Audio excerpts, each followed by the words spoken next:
પરિસ્થિતિમાં કોઈ પરિવર્તન ના આવે, પણ જ્યારે દિશા બદલાય ત્યારે દશા બદલાય, અને દશા બદલાય ત્યારે અવસ્થા બદલાય, એની યાત્રા બદલાય. પરમ પૂજ્ય ગુરુદેવ કહે છે કે જીવન જીવનારો આ સંસારનો જીવ, આ સંસારી જીવ આ જગતમાં આવ્યા પછી ઘણી બધી યાત્રાઓ કરે છે.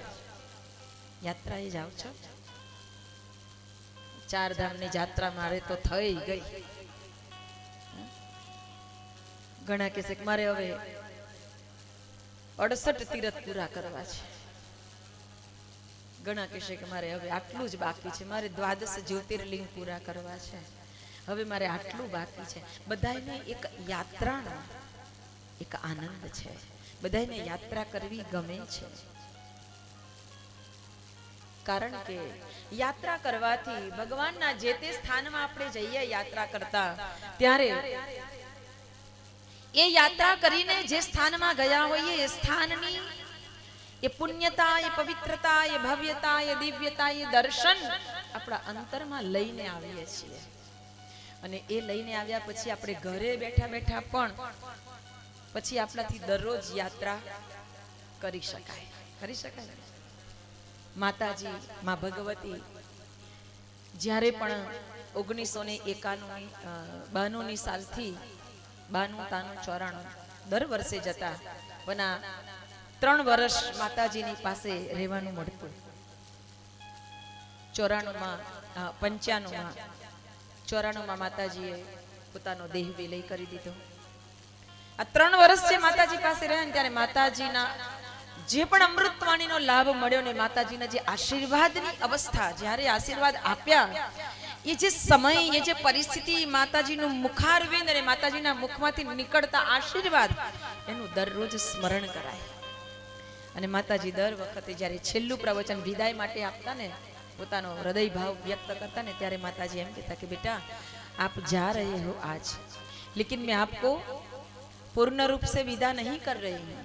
आपको हर रोज शांति कुंज में आना है और मुझे मिलना है. आपको हर रोज शांति कुंज आना है और मुझे मिलना है. કેવી રીતે મળી શકીએ માતાજીને? આપણી 5, 7, 10 મિનિટની યાત્રા થઈ જાય. ઘરે બેઠા બેઠા શાંતિ કુંજમાં પ્રવેશ કરીએ, પ્રખર પ્રજ્ઞા સજળ શ્રદ્ધા પાસે બેસીને ગુરુદેવ માતાજીનું એ દિવ્ય સ્થાન, પવિત્ર સ્થાન, સાક્ષાત સૂક્ષ્મ કારણ સત્તામાં બિરાજિત એ મહાસત્તા ત્યાં ઉપસ્થિત છે. એની પાસે બેસો ને એટલે બધું જ હળવું થઈ જાય. બધું હળવું થઈ જાય. ત્યાં બેસો, બધી જ આખા શાંતિ કુંજની અંદર એક જગ્યાએ આપણે ફરી લેવાનું. બધી જગ્યાએથી બધી જે ચેતના છે ને, એ ચેતનાને આત્મસાત કરી લેવાની. ઉઠીને તરત પહેલું આ કામ કરવાનું, યાત્રા કરી આવવાની. આ આપણી આંતરિક યાત્રા છે. બાહ્ય યાત્રા જ્યારે કરીએ ત્યારે બાહ્ય યાત્રામાં ઘણું બધું સાધન જોઈએ, સંપત્તિ જોઈએ, ઘણી બધી ઘટનાઓ બને ને. તમારે જવું હોય, અત્યારે શાંતિકુંજ જવું હોય કે ગમે ત્યાં જવું હોય, તો તમારે રિઝર્વેશન કરાવવું પડે. જેનાથી જવા માંગતા હોય, હે ને, સ્પેશિયલ બસ કે ગાડી કે જે કાંઈ કરવાના હોય તો એના માટે પણ તમારે રિઝર્વ તો કરાવવું પડે ને. તૈયારી કરવી પડે ને. જેટલા દિવસ જવાના હોય એ પ્રમાણે તમારે કપડાં લેવા પડે, એટલા પ્રમાણે તમારે નાસ્તા પાણી લેવા પડે. કેટલી બધી તૈયારી કરીએ આપણે. પાછા 2, 5, 7 બેનપણી એવી હોય કે એને પછી આપણે એમ કહીએ કે તું આ બનાવજે, હું આ બનાવીશ, તું આ બનાવી દેજે, તું આ બનાવી દેજે. કે બધા આપણે જુદી જુદી વસ્તુ ખાઈ શકીએ. બાહ્ય યાત્રા કરો ત્યારે ઘણી બધી ઘટનાઓ ઘટિત થઈ શકે, ઘણી બધી તૈયારી કરવી પડે, અને ન થવાનું પણ ઘણું બધું થઈ જાય. બેસવામાં થોડી લડાઈ થઈ જાય, સુવામાં, કપડા સુકવવામાં, આમ થેલી ટીંગાવામાં લડાઈ થઈ જાય. અને ઘણાને તો ટેવ હોય, ઘરમાંથી ટેવ હોય, હવે બહાર નીકળે તો શું કરે? ઘરવાળા કોઈ ના મળે તો બહાર વાળા પછી વારો તો આવે ને કે આજે તને લાભ આપું છે, ચાલ. છેવટે બહુ સાચવી રાખે પોતાને કે નથી જ લડવું, નથી જ બોલવું, નથી કાંઈ કરવું, તો છેલ્લે ઉતરતા ઉતરતા કોઈકનો તો વારો ચડી જ જાય. ઘણાને આદત થઈ ગઈ હોય ને તો બહુ અઘરું પડે સંભાળવાનું પછી. એટલે બાહ્ય યાત્રા કરો ત્યારે ઘણી બધી પરિસ્થિતિઓ ઘટિત થાય છે. એ બાહ્ય દેખાય એવી પરિસ્થિતિ છે જે બીજા પણ જોઈ શકે એવી પરિસ્થિતિ છે, પરંતુ જ્યારે આંતરિક યાત્રા શરૂ થાય ને, કોઈ સદગુરુનો ભેટો થઈ જાય ને, એટલે બાહ્ય યાત્રા તરફ બહુ મન નથી હોતું. બહારની યાત્રા કરવા પ્રત્યે બહુ મન નથી હોતું. પછી એ આંતરિક યાત્રા શરૂ થઈ જાય જો સાચો સદગુરુ જીવનમાં આવી જાય ત્યારે, અથવા સદગુરુ મળ્યા પછી આપણે સત્યને પકડી લીધા હોઈએ ત્યારે આ આંતરિક યાત્રા ઘટિત થાય છે. અને આંતરિક યાત્રા ઘટિત થાય ત્યારે આખી પરિસ્થિતિ બદલાઈ જાય. જેના જેના જીવનમાં પણ આ આંતરિક યાત્રા ઘટિત થઈ હતી એના જીવનની પરિસ્થિતિ બદલાઈ જાય, જોવાનો દ્રષ્ટિકોણ બદલાઈ જાય, વિચારવાની વિચાર શૈલી બદલાઈ જાય, હૃદયની ભાવનાઓ બદલાઈ જાય. હે ને? મંદિરનું સરસ નિર્માણ થતું હોય, આ કથા સરસ, આપણે અનુષ્ઠાનનો ક્રમ શરૂ થવાનો હોય, આટલો બધો સરસ ક્રમ હોય, સાધકો બેસવાના હોય, તો કોઈને કહેવામાં આવે તમે આટલું સરસ કામ થાય છે એમાં તમે સહયોગી ન બની શકો, તો ઘણા એમ કહેશે કે આ તમે તો દર વર્ષે ઊભું ઊભું જ હોય, બીજા કોઈને પકડો ને, અમને શું પકડ્યા કરો છો. કોઈ એમ કે તમારે જ્યારે જરૂર હોય ને ત્યારે અમને યાદ કરવા. ઘણા એમ કે આમાં મારો ભાગ તો તમારે રાખવો જ, અમને બાકાત કરવાના નહીં. આ તમારા જેવા છે અહીંયા એટલે આટલા સરસ કામ થઈ રહ્યા છે, એટલે આ નગરનું સારી રીતે સૌથી બધાયનું ભલું થતું હોય, તો કોણ જાણે કે આના કારણે પણ થતું હોય, આની ઉર્જા કામ કરતી હોય. એટલે આવું કઈ કરો એટલે અમને પહેલા યાદ કરવા. બેનો ઘણા એમ કે ભાઈ અમારાથી તો એવું બધું કઈ આપી ન શકાય. કાંઈ વાંધો નહીં, તમે કચરો વાળી શકશો ને, મંડપ પાડી દેશો. આમ તો હું વાળી જ દઉં, મને તો બહુ જ ભાવના છે, મારે તો કરવું જ હોય, પણ મારે કમર બહુ દુખે છે.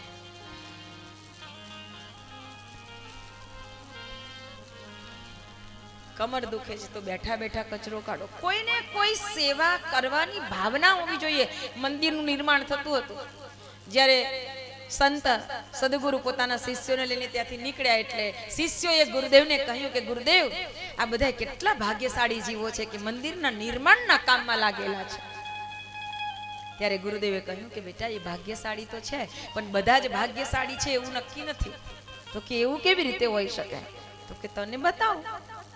એટલે શિષ્યોને લઈને ગુરુદેવ એ બધા કામ કરતા હતા ને ત્યાં લઈ ગયા. ગુરુદેવે પેલા પથ્થર ટાંકતો હતો ને એને પૂછ્યું કે શું કરે છે ભાઈ? કાંઈ નહીં, આ મંદિર બને જ ગામમાં, તો આ પેટનો ખાડો પૂરવા કામ તો કરવું જ પડે ને, આ પથ્થરા ટાંકે, બીજું તો હું કરવાના હતા. શિષ્યોએ સાંભળ્યું, બીજા પાસે ગયા, બીજાને પૂછ્યું ભાઈ તું શું કરે છે? તો કે કાંઈ નહીં, ઘર પરિવાર બહુ મોટો છે, બધાયનું ગુજરાન પૂરું કરવાનું, કેમ કરીને આ બધું પૂરું થાય એટલે આ મોટા મોટા પથરા ઉપાડીએ છે. શું કરીએ? વેઠ તો પેટ કરાવે, વેઠ, આ બધી વેઠ કરીએ છે. ત્રીજા પાસે ગયા, ત્યારે ત્રીજાને પૂછ્યું ભાઈ તું શું કરે છે? તો કે કાંઈ નહીં ગુરુદેવ, આ મંદિર નિર્માણ થઈ રહ્યું છે ને તમારા દર્શન થઈ ગયા, મારા જેવો ભાગ્યશાળી કોણ હોઈ શકે? હું મારું જે કામ કરું છું એ કામ પૂરું કરું ને પછી પૂરું કર્યા પછી હું દરરોજ 4 કલાક અહીંયા સેવા આપવા આવી જાઉં છું. મને એમ થાય કે મારા નગરમાં જો આટલું સરસ કામ થતું હોય અને હું સેવા વગર રહી જાઉં તો એ તો કેમ ચાલે, એટલે દોડે દોડે પછી સેવા કરવા આવી જાઉં છું. ત્રણેયના અલગ અલગ જવાબ હતા. ગુરુજીએ કહ્યું કે ભલે ભલે ઠીક છે, ચાલો સરસ. ત્યાંથી નીકળ્યા એટલે શિષ્યોએ પૂછ્યું કે ગુરુજી આ તો બધાય જુદો જુદો જવાબ આપ્યો. ગુરુજીએ કહ્યું કે હું એ તો કહું છું કે બધાને ભાગ્યશાળી બધા નથી. સૌભાગ્યને પ્રાપ્ત કરવું હોય, સૌભાગ્યને ઉજાગર કરવું હોય ત્યારે ભીતરની ભાવનાઓનું અંદર પરિવર્તન થવું જોઈએ, આંતરિક યાત્રામાં પરિવર્તન થવું જોઈએ. જ્યારે ભીતરની અંદર પરિવર્તન થાય ત્યારે ભાવનાઓમાં ઉચ્ચતમ કક્ષા જાગૃત થાય છે, આપણી ભાવના બદલાઈ જાય, આપણા અંતઃકરણની જે સંવેદના છે એમાં પરિવર્તન આવે. જ્યારે જ્યારે આ જીવ આવા સત્સંગમાં જોડાયેલો હોય, આવા શુભ કાર્યોમાં જોડાયેલો હોય, આવા સતની સાથે એને ક્યારેક ને ક્યારેક નાતો બાંધેલો હોય, જીવનમાં કોઈ સારા સદગુરુની સાથે એને ભેટો થયેલો હોય ત્યારે તેના ભીતરની લાગણીઓ બદલાઈ જાય. આ આંતરિક યાત્રા જ્યારે આપણા અંતઃકરણની અંદર ઘટિત થાય છે ત્યારે એમ કહેવાયું છે કે પછી ઘણું બધું પરિવર્તન આવે. પરંતુ આ પરિવર્તન સદગુરુની કૃપાથી આવે. સદગુરુ મળે ને, આ પરિવર્તન તરત નથી આવતું. સદગુરુ મળે ત્યારે સદગુરુ એક ખેડૂતની જેમ પોતાના શિષ્યના જીવનની અંદર એક આમૂલ પરિવર્તન લાવવાનો પ્રયત્ન કરે છે. ખેડૂત, તમને ખબર છે કે ખેડૂત શું કરે? ખેતી કરતો હોય તો શું ટાઈમ થાય એટલે ખેતરમાં જઈને દાણા નાખી આવે. બધાએ થોડી વત્તી ઓછી વત્તી અંશે બધાને ખેતીવાડીનો અનુભવ છે કે નહીં? બોલો જરા, આમાં સંભળાય એટલું તો બોલો. એમ આ પેલા ઘરે બેઠા જોતા હશે ને તો એમ લાગશે કે આ મૂંગા મૂંગા બેઠા લાગે છે. મૂંગા હોય ને એ બેરાયું હોય એટલે એવું પાછું થાય હોય. એટલે જવાબ આપજો. ખેતી કરનાર ખેડૂત ખેતરને પહેલા શું કરે? બોલો ને, શું કરે? ખેડ કરે ને, ખેડી નાખે. ખેતર ખેડવું પડે પહેલા. ખેતર ખેડ્યા પછી સમય થાય ત્યારે જ એમાં બીજ વાવે. એવું નહીં કે આજે ફ્રી છું તો ચાલો દાણા વાવી આવીએ. એનો ટાઈમ જોવો પડે, પછી જ દાણા વવાય, એનો સમય હોય. ખેતર ખેડે પછી દાણા વાવે, દાણા વાવ્યા પછી દાણા અંકુરિત થાય એટલે એની કાળજી લેવાય કે નહીં લેવાય? એને ખાતર પાણી જે કાંઈ આપવા જેવું લાગે આપે. અને પછી દાણા વધારે જ્યારે છોડ અંકુરિત થવા માંડે, મોટો થવા માંડે એટલે એની આજુબાજુ એને જે વાવ્યું હોય એ તો ઉગે, પણ ના વાવેલું ઘણું બધું ઉગી જાય. ઉગી જાય કે નહીં? એમ આપણા જીવનની અંદર પણ આપણે જે કાંઈ કરીએ છીએ એ બધું સદગુરુની કૃપાથી આપણા જીવનમાં પણ સદગુરુ પહેલા ખેડ કરે છે. ખેડ કરે છે ને ખેડ કર્યા પછી એ ભક્તિનું બીજારોપણ કરે છે, ભક્તિનું બીજ વાવે છે. અને આ બીજ જો આપણી અંદરની નિષ્ઠા, શ્રદ્ધા, સમર્પણ ભાવ બરાબર પ્રગાઢ હોય તો એ બીજ જલ્દી અંકુરિત થાય. અને બીજ અંકુરિત થાય, છોડ બને. અને છોડ બને એટલે એને જે વાવ્યું છે એ તો ઉગે, પણ ના વાવેલું પણ ઘણું ઉગે. એને શું કહેવાય? નિંદામણ. એને નિંદામણ કહેવાય. એ બધું ઘણું ઉગી જાય. એટલે જ્યારે આપણે ભક્તિ કરીએ ને, ઘણા બધા બહેનોનો મારી પાસે આવતા હોય ત્યારે ઘણા બધા બહેનોનો પ્રશ્ન હોય છે કે હું અનુષ્ઠાન તો બહુ કરું પણ મને ક્રોધ બહુ આવી જાય, મને ગુસ્સો બહુ આવી જાય, તો એનું શું કરવું? આ ના વાવેલું ઉગે. મને ખોટા વિચારો બહુ આવે છે, શું કરવું? આ ના વાવેલું ઉગે. આ બધું ઉગે. કામ, ક્રોધ, લોભ, મદ, મોહ, ઈર્ષા, રાગ, દ્વેષ, મોહવશ વ્યક્તિ એનામાં પડી જાય. આ બધું ના વાવેલું ઉગી નીકળે ત્યારે શું કરવું પડે? એનું નિંદામણ કરવું પડે. આ નિંદામણ સદગુરુ તો કરવા લાગ્યા આપણને, પણ આપણે જાગૃત રહીને કરવું પડે. આપણે કાઢવું પડે. પોતાની અંદર આંતરદ્રષ્ટિ કરીને એને ઉખેડીને બહાર ફેંકવું જ પડે. અને ઘણી વખતે સદગુરુની કૃપા થાય ને ત્યારે આપણે તો ફેંકતા જઈએ, પણ આપણાથી પહોંચી ના વળાય. ખેતર બહુ મોટું હોય તો આપણે જેમ મજૂર લઈએ ને એમાં દુનિયામાંથી મજૂર શોધીને ગુરુદેવ મોકલી દે આપણું નિંદામણ કરતા હોય. એ નિંદામણ કરે ને તો કાંઈ ચિંતા કરવાની પછી એવું નહીં વિચારવાનું કે આટલું સારું કામ કરે તો આને કઈ સારું દેખાતું જ નથી, આ તો બધું મારું ખોટું જ બોલે. ખોટું નથી બોલતો, એ નિંદામણ કરે છે. કરવા દો, વગર પૈસાનો મજૂર, વગર પૈસાનો મજૂર. એટલે કબીર કહે ને, નિંદક નિયર રાખીએ, નિંદક નિયર રાખીએ આંગન કુટીર સુહાય, બિન સાબુ બિન પાણી નિર્મલ કરે શુભા. સાબુ ના જોઈએ, પાણી ના જોઈએ, મજૂરી ના આપવી પડે ને આપણા ભાગ્યને સુંદર કરી દે. એટલે જે નિંદા કરનારા હોય ને એને તો 2 વાર પ્રણામ કરવાના. તું તાર ચાલુ જ રાખ, હે તું તાર ચાલુ જ રહે છે, ચિંતા નહીં કરવાની. આ ગુરુદેવની યોજના છે, એટલે એમાં કાંઈ ડરવાની વાત જ નથી, ક્યાંય ચિંતા કરવાની વાત નથી. તમે તમારે ચાલુ જ રહો ભાઈ, અમને મજા આવે છે. એને તો ઉલટું ફોન કરીને કહેવાનું, આવજો ને આજે બપોરની ચા મારે હાથે પીજો. બોલાવાના, ચા પીવા બોલાવાના. એટલે ચિંતા કરવાની. સદગુરુનો જ્યારે આ રીતે જીવનમાં પ્રવેશ થાય છે ને, ત્યારે ભીતરની અંદર પ્રક્રિયા થવા માંડે છે, અંતર પ્રક્રિયા થવા માંડે છે, અંતરની યાત્રાની શરૂઆત થાય છે. તેથી કોઈ જોવે નહીં એવી રીતે હૃદયથી ભાવથી એ સદગુરુનું અંતરથી સ્મરણ કરતા રહો, ભાવથી સ્મરણ કરતા રહો.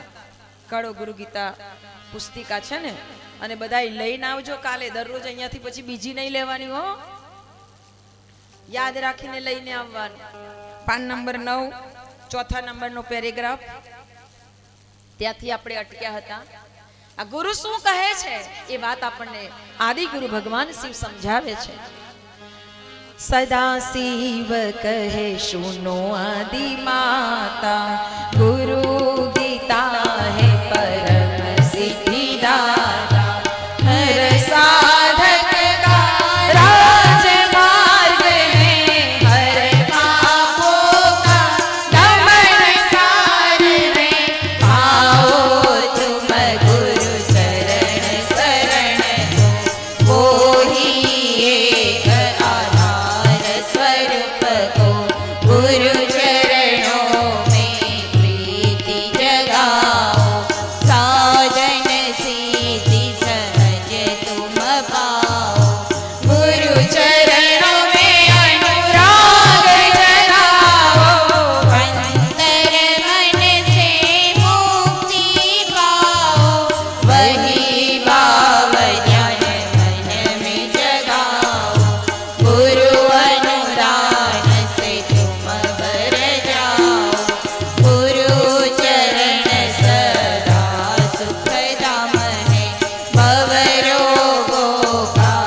उमा महेश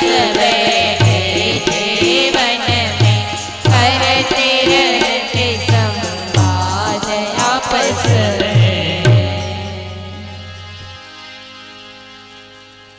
अज्ञान का महावृक्ष अंतर कट जाता है गुरु चरणों से। चरणामृत से पाप ताप का हो जाता है समन सभी का, और अंतर ज्योति अखंड जलती गुरु कृपा से यह बात बनती। हृदय अंतर ज्योति प्रगटवा लागे, सदगुरुની કૃપા થાય ત્યારે ગમે તેવા અજ્ઞાનથી ભરેલો જીવ કેમ ના હોય, એ અજ્ઞાની જીવને પણ સદગુરુ જ્ઞાન ચેતનાથી ભરી દે અને ભીતરમાં અખંડ ચેતના અખંડ જ્યોતિ જાગૃત કરાવી દે, એ સદગુરુ કરે. અજ્ઞાનીમાં અજ્ઞાની જીવને પણ યોગશ્ચ ચિત્તવૃત્તિ નિરોધ એવો એક યોગ તૈયાર થાય અને સદગુરુએ યોગથી અંતરમાં ભીતરમાં ગુરુદેવ મળી જાય તો બહારથી કોઈ પરિવર્તન ના દેખાય. એ તો બે આંખો બે હાથ બે કાન એ તો એનું એ જ રહે, બહારથી પરિવર્તન કાંઈ ના હોય, આંતરિક પરિવર્તન થાય. આપણે સદગુરુના સાચા શિષ્ય છે એની ઓળખ આપણા અંતરની અંદરનું પરિવર્તન બતાવે. પછી આપણે એવા ને એવા જ રહીએ, આમ ખેંચાયેલા ને ખેંચાયેલા, કોઈ મતલબ નથી. તમે બહુ ગુરુદેવનું કામ કરતા હોય કે ગુરુદેવની માળા ફેરવતા હોય, પણ કોઈ મતલબ નથી. गुरुदेव कहे छे कि बेटा अगले दिनों मैं तो नहीं रहने वाला हूँ, अगले दिनों मैं नहीं रहने वाला हूँ, लेकिन आपको देखकर कोई भी व्यक्ति मेरी पहचान करेगा.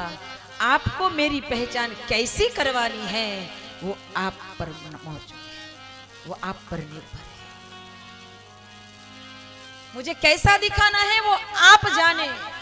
अगर मुझे अच्छे दिखाना चाहते हो तो आपको अपने जीवन में परिवर्तन लाना पड़ेगा, और मुझे नीचा गिराना चाहते हो तो आप जैसे हो वैसे ही रहना.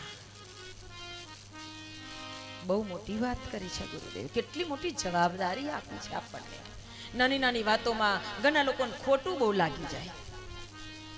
અલા ભગવાનનું કામ કરવા નીકળનાર વ્યક્તિને વળી ખોટા શું લગાડવાના હોય? ના પણ આને કીધું મન તો કીધું જ ના, હવે મન તો બોલાવતા જ નહીં, આ બેસી રહો ઘરમાં. કેમ ના કીધું એનું કારણ જાણો. શું થયું, ભૂલાઈ ગયું કે કેમ થયું, અથવા નથી બોલાવતા તો મારામાં શું ખામી છે શોધો. આપણી અંદર ડોક્યું કરવાનું જાણો. બહાર બધું શોધવા બહુ બેસીએ છીએ કે આનું આમ આનું આમ આનું આમ, પેલા ઊંટની જેમ.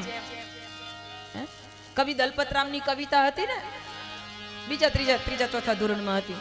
ઊંટ કહે યા સમામાં, ઊંટ કહે યા સમામાં, વાકા અંગવાડા ભૂંડા, બગલાની ડોક વાકી, પોપટની ચાંચ વાકી, કૂતરાની પૂંછડી વાકી, ભેંસના સિંગ વાકા, વાઘના નખ વાકા, વાકો વિસ્તાર છે. આ બધા વાકું વાકું વાકું વાકું. સાંભળી શિયાળ બોલ્યું, બેઠું બેઠું શિયાળ સાંભળતું હતું. ઊંટ બધાની ગણતરી કરતો તો, એ પોપટ તારી ચાંચ વાંકી છે, એ બગલા તારી ડોક વાંકી છે, એ ભેંસ તારા સિંગડા વાંકા છે, એ વાઘ તારા નખ વાંકા છે. સાંભળી શિયાળ બોલ્યું, રાખે દલપતરામ ઉભો રે ઉભો રે ઉભો, અન્યના તો એક વાંકા આપના 18. તો કોઈ એકે જગ્યાએ સીધો નથી. અને જે અંદરથી વાંકો હોય ને એને જ બધાના વાંક દેખાય, બાકી કોઈને વાંક દેખાતા નથી. એટલે માં ઠાકોર રામકૃષ્ણ પરમહંસના સહધર્મની માં શારદા એમ કહેતા કે જ્યારે આપણને બીજામાં કંઈક ખોટું દેખાય તો સમજવાનું કે મારામાં કંઈક ખોટું છે. બીજામાં વાંક દેખાય તો સમજવાનું મારામાં વાંક છે, એટલે મને વાંક દેખાયો. લીલા કલરના ચશ્મા પહેરો તો લીલું જ દેખાય ને, કાળા કલરના ચશ્મા પહેરો તો કાળું જ દેખાય ને, હે પીળા કલરના ચશ્મા પહેરો પીળું જ દેખાય બધું. પણ અમારા ગાયત્રી પરિવાર વાળા તો એમાંય પીળા દેખાય. જેવું અંદર હોય એવું જ આપણને બહાર દેખાવાનું છે. એટલે શોધો કે આપણામાં ક્યાં ખામી છે, આપણામાં ક્યાં એવું કંઈ પડેલું છે. સ્વભાવને સુધારો. આ અજ્ઞાનતા છે. આ અજ્ઞાનતાને આપણે શોધીને દૂર કરવી પડશે. સદગુરુ તો રસ્તો બતાવે કે આ માર્ગે ચાલજે, આ માર્ગે ચાલજે. પણ ઘણા ઊંધા ચાલવા વાળા હોય, અજ્ઞાનતા જે જીવમાં હોય ને એને ગુરુદેવ સાથે રહેતા હોય તો પણ નથી પામી શક્યા ગુરુનો મહિમા.